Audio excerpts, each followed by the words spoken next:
But wait, there's more.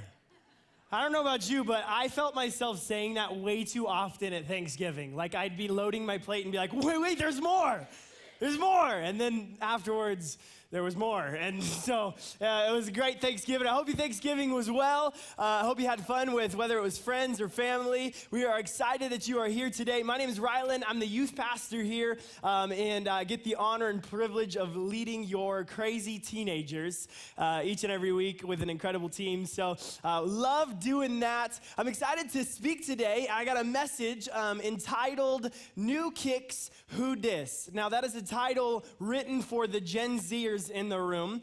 So those of you that are not Gen Z, I'm going to translate for you, but new kicks is what a Gen Zer would say to say, I got a new pair of shoes. That's the reason I brought my shoes. And who dis would mean I don't even recognize you. So I got a new pair of shoes and I don't even recognize you. We're going to kind of build that into relationships and leading yourself and all that kind of stuff to try to make it all make sense. But there you go. There's for the Gen Zers, the title just for you. We've been in the middle of a series called The Greatest Mystery, and we've been talking about how the greatest mystery is you. Congratulations, you are the most confusing person in your life.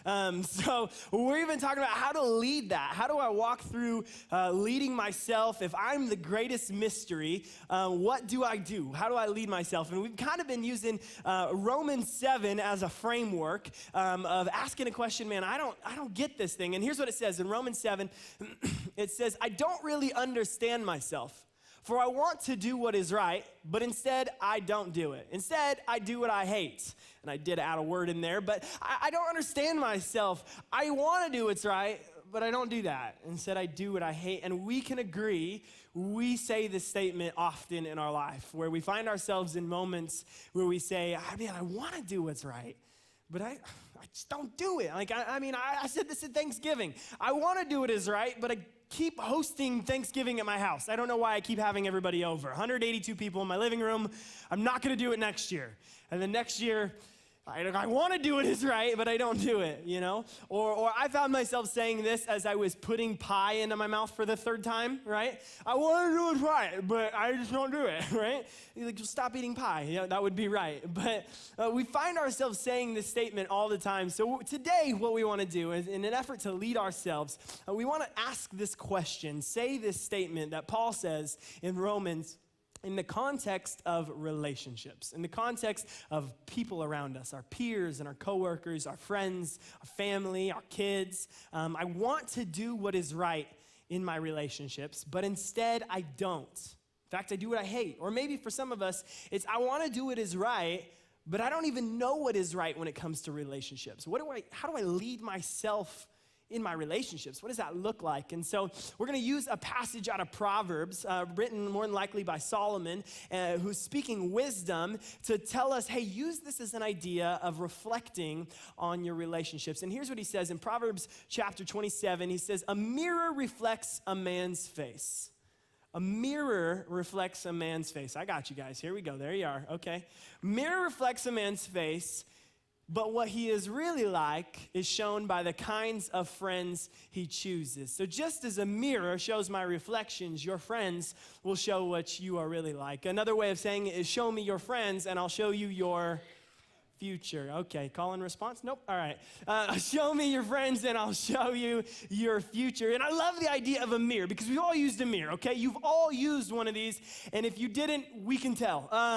So here you go. There you go. Some of you needed to. No, but we've all used a mirror before. We use this. It's a daily thing that we use. It's habitual, and we don't even realize it. When we wake up in the morning, we reflect in the mirror. Throughout our day, we look in the mirror. In fact, statistically, women, just wait, hold on, it's gonna be fine.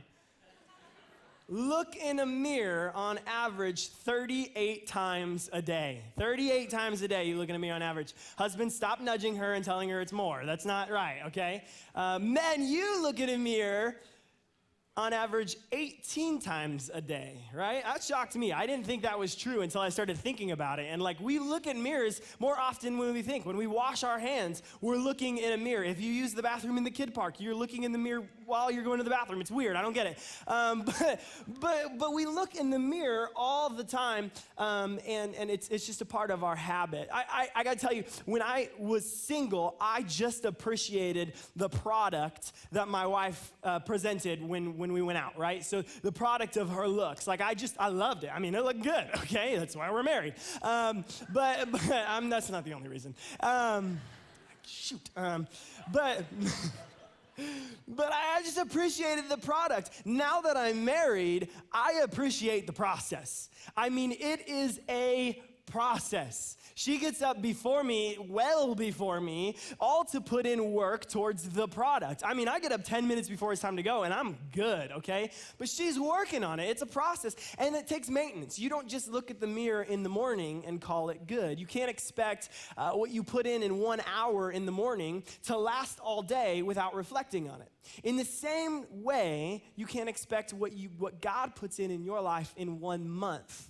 Or one series, one conversation, one moment in your devotions, one prayer. You can't expect those things to last if you don't make it a habit to reflect on your relationships. We have to find ways to reflect, to look at the people around us and say, well, as I'm growing in my relationship with Jesus, what does this mean in my life? What do relationships look like? I'll say it this way. We have to make it a habit to reflect on our relationships. Make it a habit to reflect on our relationships. So as we do that today, I'm going to kind of act as a mirror for you. We'll use that passage and we'll begin to reflect on our relationships. I'm trying to get somebody in the eye as I do this. So there you go. Let's stand and pray and we'll dive in. I can hear the turkey sighs in there. It's just I'm still digesting.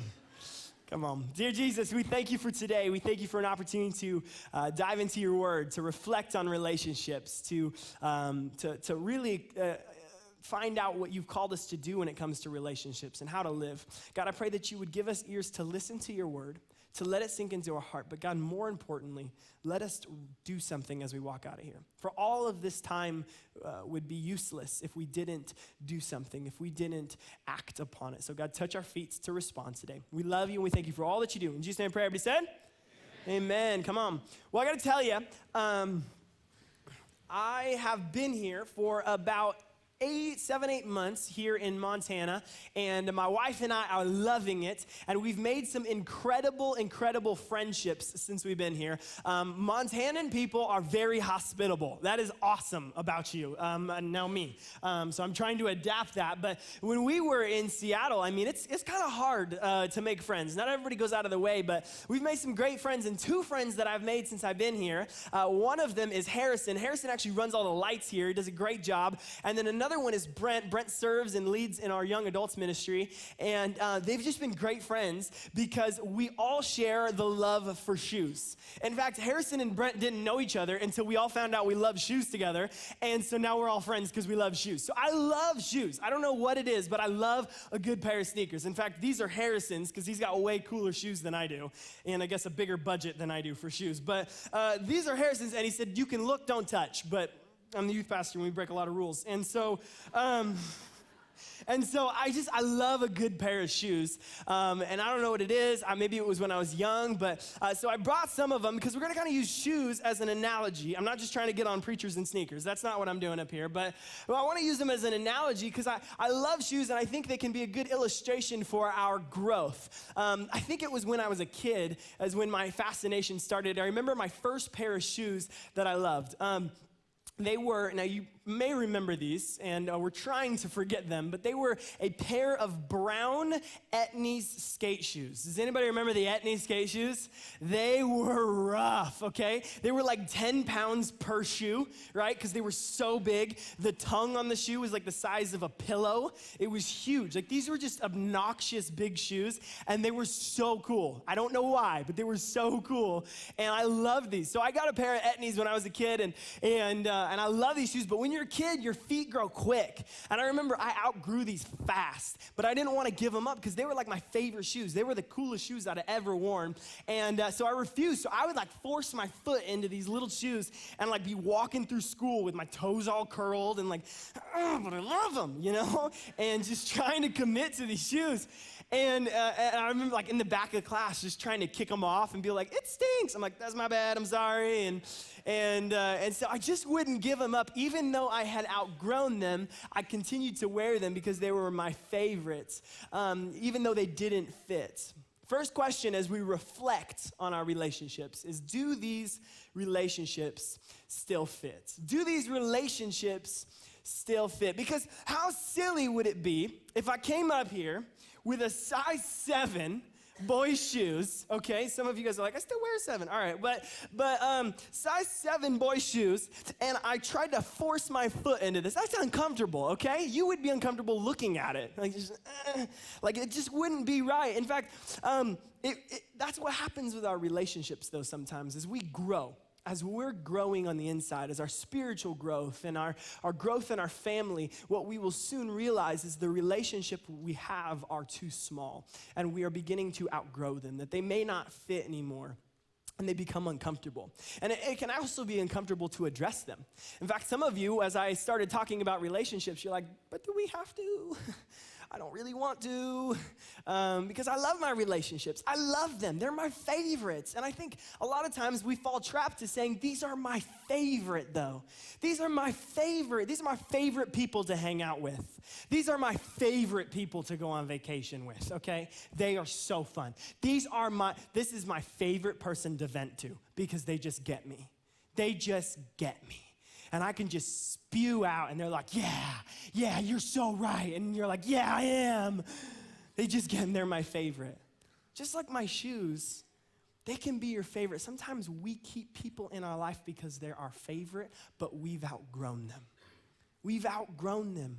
Our growth is a lot more rapid than theirs. And we are experiencing things that they're not, and things can be uncomfortable. And sometimes uncomfortable is a good identifier. Sometimes we can say, okay, these relationships, they're becoming uncomfortable, and that we're just not getting along like we used to, and their life looks a lot different than mine does now, and I can kind of feel that tension. That's a great identifier.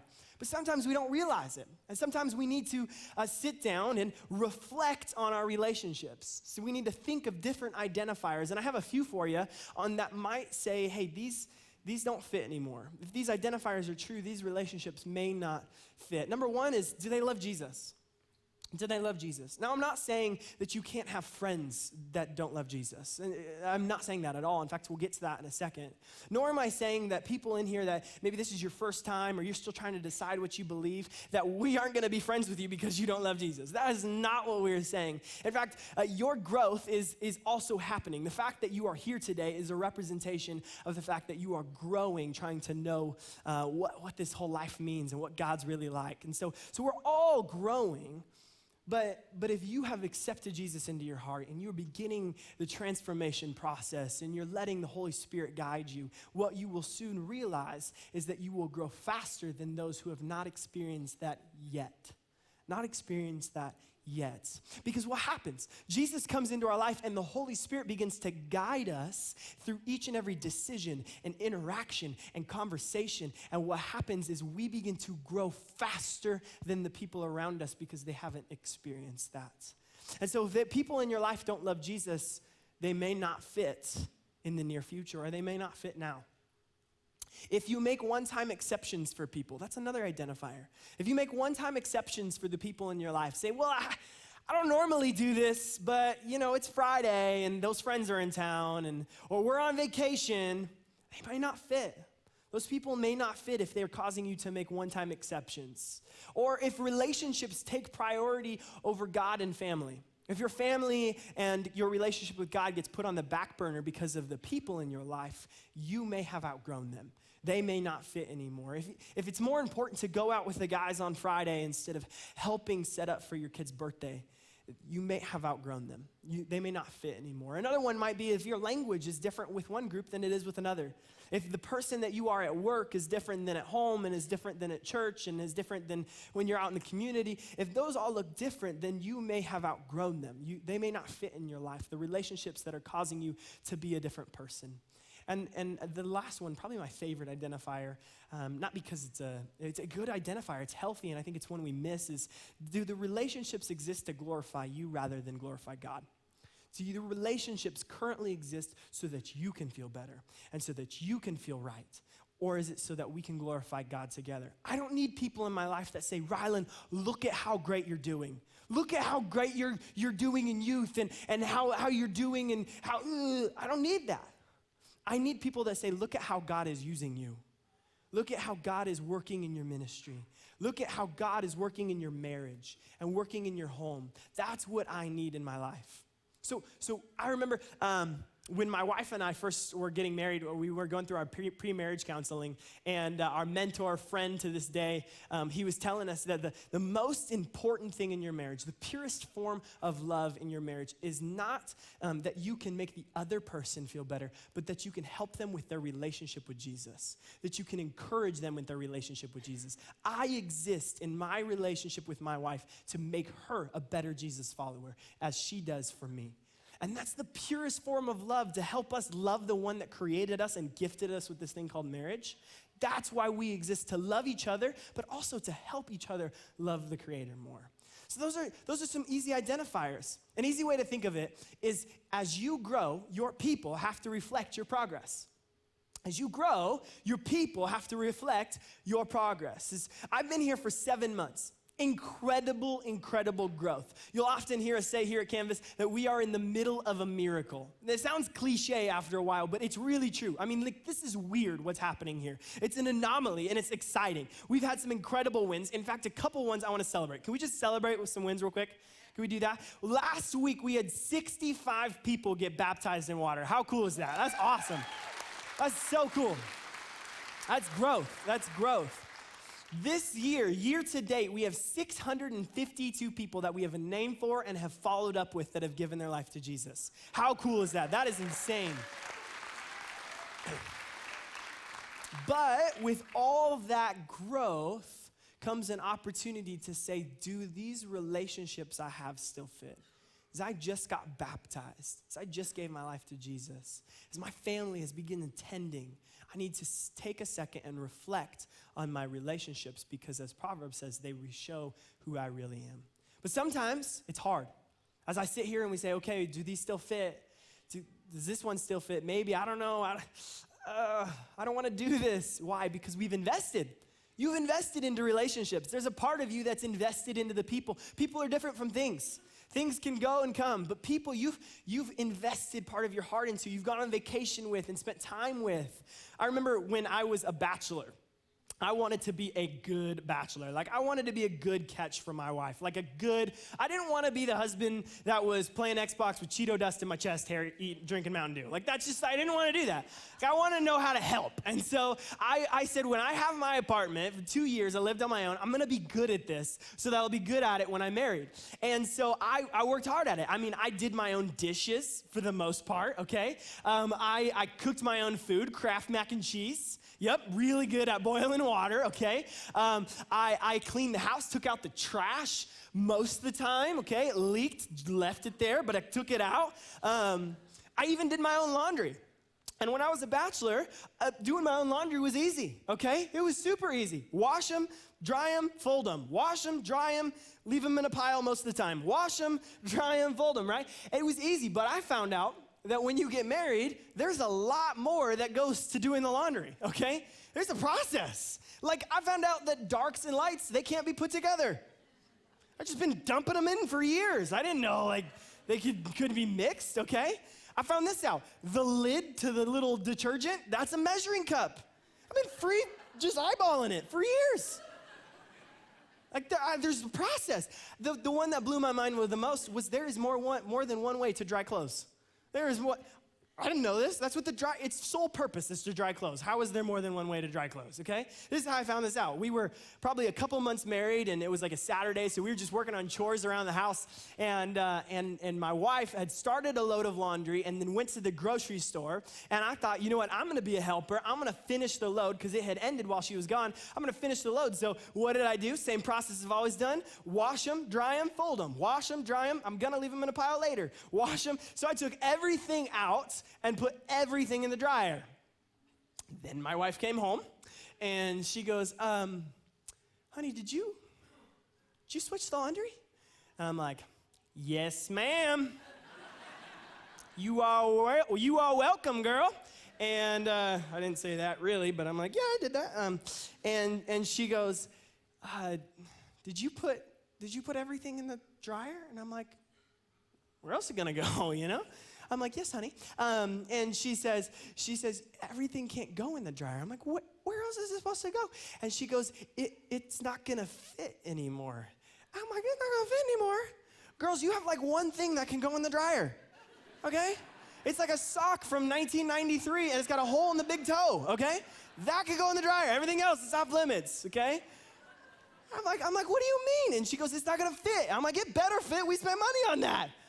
You know how much investment I put? We're broker and the joker. We just got married. We don't got money, okay? That's gotta fit. You gotta squeeze into those. You know how much time I spent walking around malls for hours looking for one shirt, okay? It's gotta fit. And she's like, it's not gonna fit anymore. Sometimes it's hard with relationships because we've invested into them. But the reality is that they don't fit. That they don't fit anymore, even though we want them to, even though that they should, because we have this investment into them. They don't fit anymore. You've poured into them, you've done light with them, but you've outgrown them. You've outgrown them. And as we grow, our relationships have to grow with us. As we grow, they've got to grow with us. As you grow, whether you're coming in for the first time or you've been here for years, as you grow, your relationships have to grow with us. Why? Because point number two, is your relationships will represent your growth. Your relationships will represent your growth. In fact, there's two responses. As we reflect on our relationships, right? First thing we do is we say, hey, okay, does this still fit? Okay, now that I know that might and that may not, what do I do? Two responses. The first one is build relationships that are one size too big. Build relationships that are one size too big. Find people in your life that are one size too big. Parents, when you buy shoes for your kids, say they're a size 4. If they're a size 4, you don't buy them a size 5. You buy them a 6 or a 7 so they can grow into them. If you're my parents, a 13 and a 14, and you walk around flopping them on your heels, falling off all over the place. But you buy shoes that you can grow into. Why? Because if the shoes are too small, the foot will actually stop growing. I don't know how science works, but apparently the bones will talk to each other and they'll say, hey, this is the end of the line for us. We are done because we have no room to grow. And the same is true with our relationships. If we've outgrown them, it will actually cause our growth to be stagnant. It will cause us to stop growing. It will cause us to slow down. Some of you, this is true for your relationship with Jesus. We sit here and we reflect on the relationships around us, but there's one relationship that is most important, and that's the relationship with God. And we've been walking around in a relationship with God that is too small. That we kind of, I think maybe he's kind of there for me, maybe. But the reality is God is always there for us. And we ought to build shoes that are too big for us, a relationship that stretches me, where I'm like, I know God is there. I don't see it right now, but I know he's there. A relationship that says, my God's not still in the grave. He's risen, and he can do the wonders for me in my life.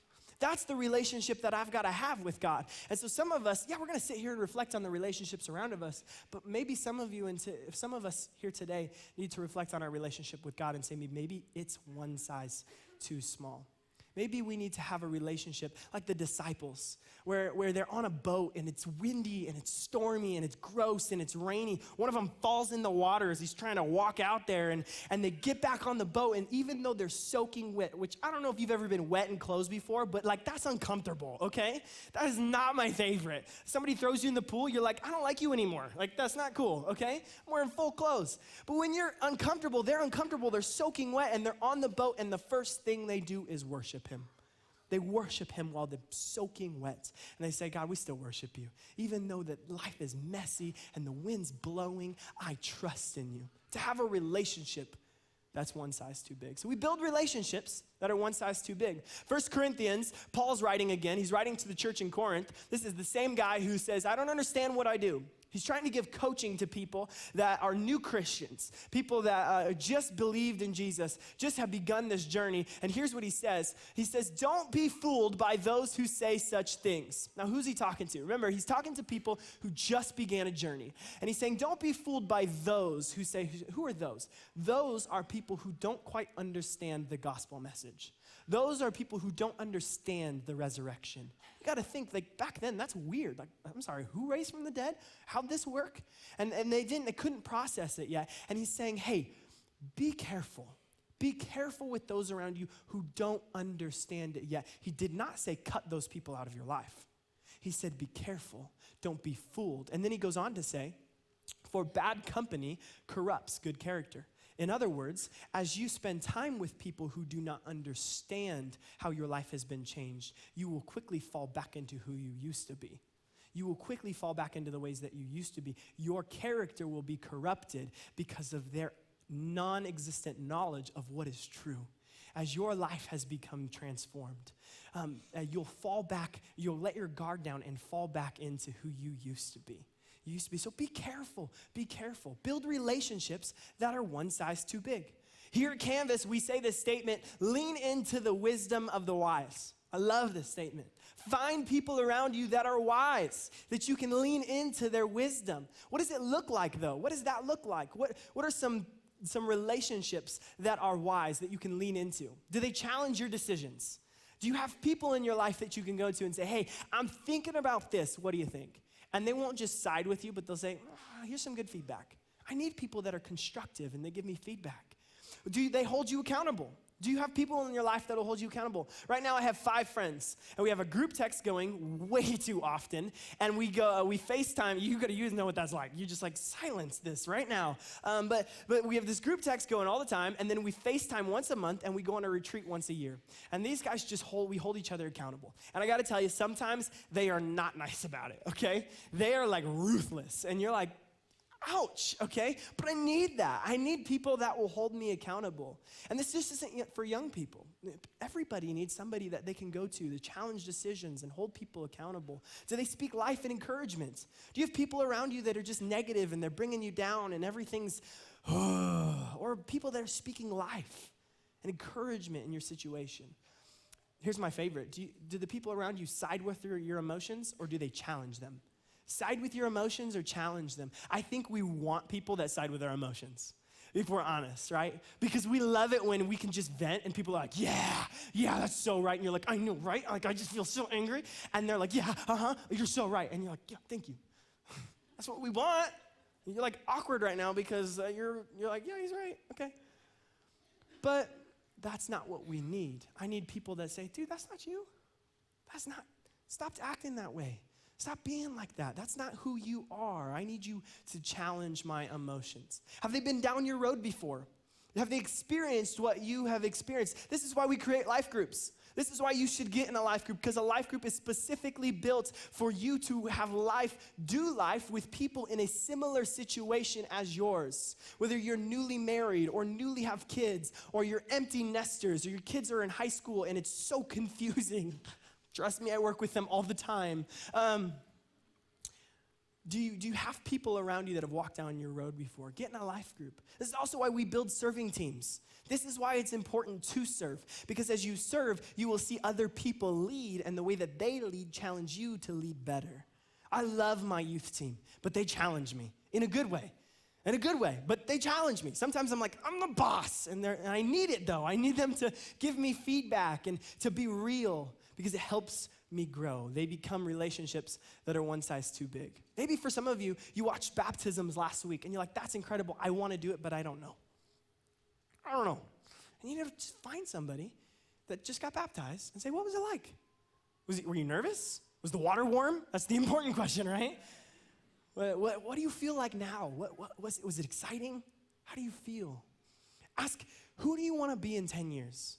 Man, as I begin this journey with God, as he's beginning to change my family, and my spouse has come for the first time, and my kids, they're loving kids' church. But what does this look like in 10 years? What do I want to see? What kind of friends does that person need? What do the relationships look like around you? So, as we recap here, first I say, do these still fit? I assess my current relationships. I say, okay, let me reflect real quick. And one of my responses can be, okay, I need to build relationships that are one size too big. But another response is different.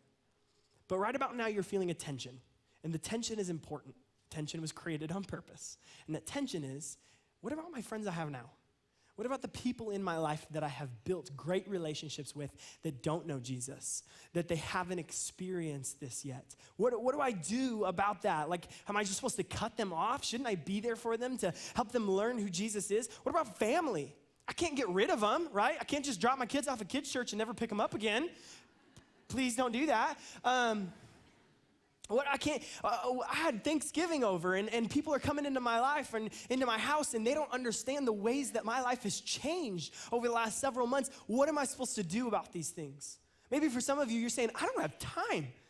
And you're asking me to start over? Like, I don't have time for that. I got good relationships, but I don't have time to start over. I'm not saying that the people in your life need to be Christian. Oh my goodness, please don't hear that. The last thing we need to do as Canvas Church is to become a Christian club full of Christian people with Christian friends. We are missing the point if that's the case. We need a mess. We need you inviting friends. We need us to just be like, dude, we don't get this. Let's figure it out. I'm confused, man. We need the mess. We can't be a Christian club. So we keep our old relationships. We keep them. But old relationships can be uncomfortable sometimes. They can be. I know I've spoken with many people that they'll say, man, I'm growing and I have these friendships and I feel bad because I want to be with them, but when I am, I'm like, dude, that's not me anymore. And I feel like I'm leaving them on the back burner and I should reach out, but I don't. And that's uncomfortable. That uncomfortableness exists because you've grown and they haven't, and it's awkward, whether that's with friends or family. I mean, that could have happened just a couple days ago at Thanksgiving. Like, man, this is awkward. Like, that's not how we live life anymore. Your old relationships remain. Your old relationships remain, but your position in them changes. Your position in those relationships changes. And that brings me to my third point. You got to become a bigger shoe. You have to become a bigger shoe. You have to be, for other people, someone they can grow into, a leader instead of a participant in your relationships. In other words, you have to lean into the wisdom of the wise now, but you also have to share the wisdom as you become wise. As you grow, as God begins to help your family become unified, as you grow in the way that you operate in your devotion life, as you grow, you have to share your growth with other people. You become a leader instead of a participant in your relationships. I'll say this as a representative of Generation Z, a representative of the newest and most confusing generation. That's me. As a 23-year-old trying to figure it out, the wife and when do we have kids and all the parents that don't have kids. And as we're trying to figure it out, here's what we need. We need older generations to speak wisdom into our life.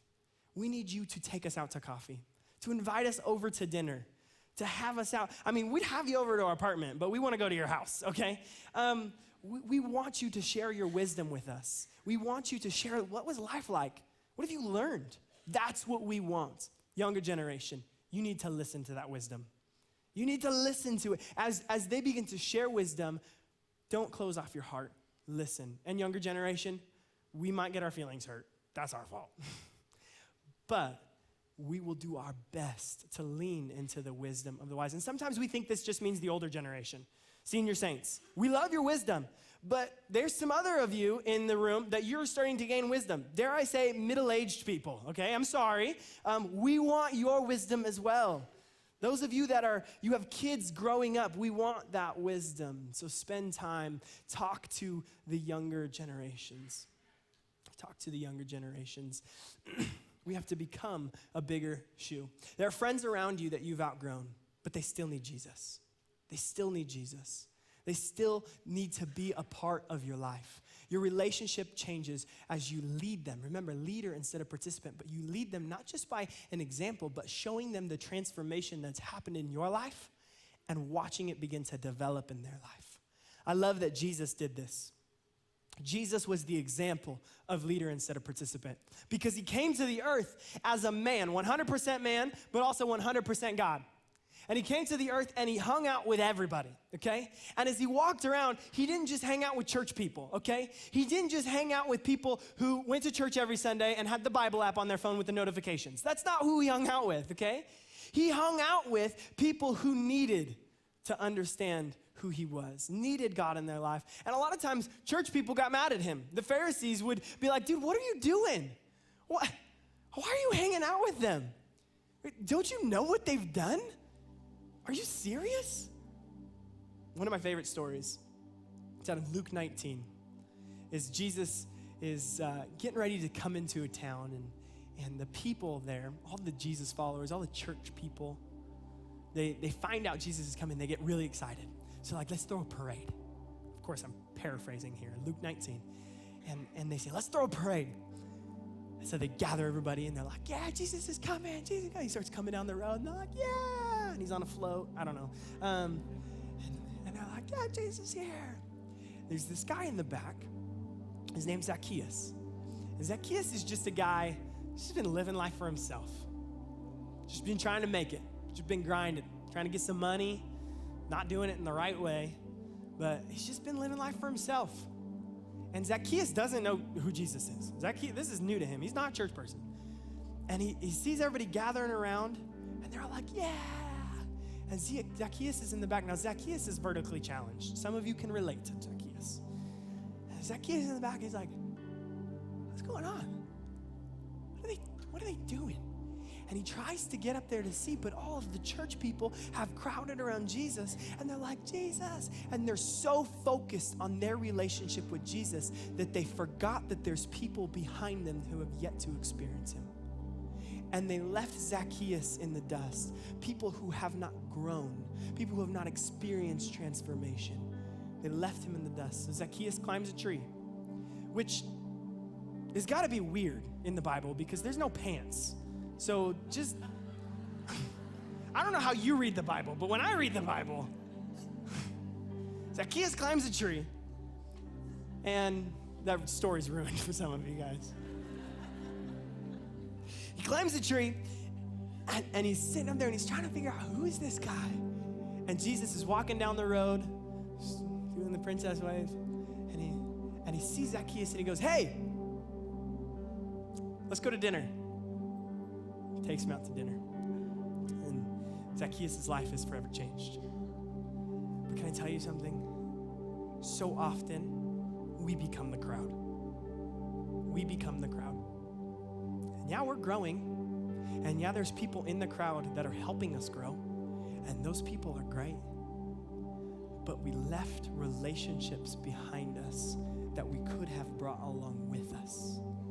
So what we ought to do is instead of being the crowd and saying, Jesus, I'm growing in my relationship with you. You're working in my family. I'm taking little baby steps each and every day. It's exciting to see you. Instead of just doing that, going, hold on, come here, come with me. You gotta see this. Because if we miss this part, we miss everything Jesus existed or came to earth to be. Everything he taught, we miss it. He said, go out into the world and make disciples of all nations. You will be my witnesses in Jerusalem, Judea, and all Samaria, and all the world to the ends of the earth. We're not going to be if we're facing this way. So we have to turn around. Faith without works is dead. It's great to have our relationship with Jesus, but if we don't turn around and bring people along the journey, how does the transformation process start in their life? They have to climb a tree and trying to figure out, what is this thing? And we've left them in the dust because we're so excited about our growth, which is great, but we forgot about those around us. So we have to become a bigger shoe. Have to become a bigger shoe. Reflect on our relationships. Say, okay, which ones are healthy? Which ones are good? Which ones aren't? Feel the water a little bit. Okay, now I got to build some ones that are going to challenge me, and I got to build some ones that I can challenge and I can lead. So we need to respond Because remember, at the beginning I said, if we leave, as we prayed, if we leave and we don't do anything, we just wasted our time. So each day, each gathering, we have 4 ways that you can respond. And we say here at Canvas that truth demands a response.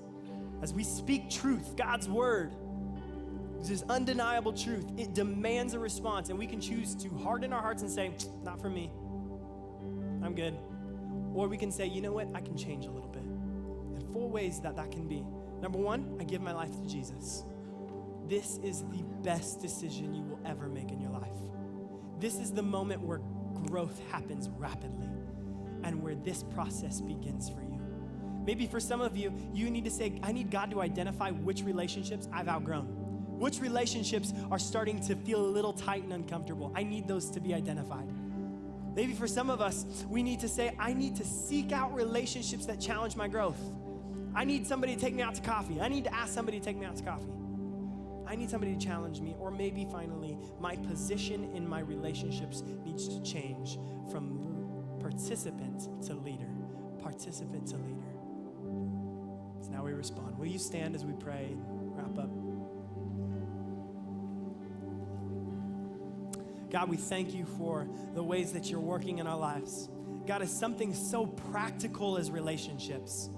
So practical is just making adjustments in our life. God, I pray as that we leave this place today, that there would be a little bit of a change in our relationships, that we would begin to assess them and reflect on them because they represent who we are. So God, would we keep a watch on our relationships? Would we reflect on them and find ones that help us continue to grow and find ones where we can lead and continue to help people grow and bring them along the journey so that they can experience the life-changing power that your son Jesus provided us by dying on the cross. God, we love you and we thank you for an opportunity to be coached by you, to be loved on. We love you and we ask all these things in your name.